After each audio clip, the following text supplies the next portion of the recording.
ঈদ হচ্ছে সকল মুসলমানের জন্য শ্রেষ্ঠ উৎসব। বিসমিল্লাহির রহমানির রহিম। আসসালামু আলাইকুম ওয়া রাহমাতুল্লাহি ওয়া বারাকাতুহু। আশা করি আপনারা সবাই ভালো আছেন। আলহামদুলিল্লাহ, আপনাদের দোয়ায় আমিও ভালো আছি। আজ বাংলাদেশে লাস্ট রমজান এবং কি বিদেশে আরব গালফে যারা আছে তাদের সবাই আজকে তো সবাই নিশ্চয়ই অনেক আনন্দ করতেছে। আসুন আমরা সবাই ঈদ আনন্দ সবার সাথে একসাথে শেয়ার করি। কেননা ঈদ আনন্দ সবার সাথে একসাথে শেয়ার করলে যে ঈদের আনন্দ, যে খুশিটা অনুভব করা যায়, সেটা আর কোথাও পাওয়া যায় না।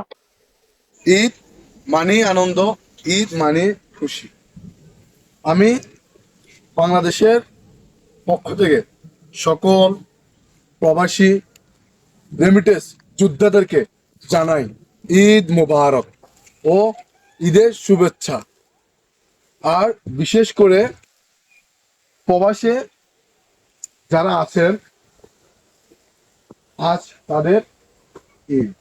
ঈদ মানে আনন্দ, ঈদ মানে খুশি। তো সবাইকে আমার মনের অন্তরস্থ থেকে জানাচ্ছি ঈদ মোবারক, ঈদ মোবারক, ঈদ মোবারক।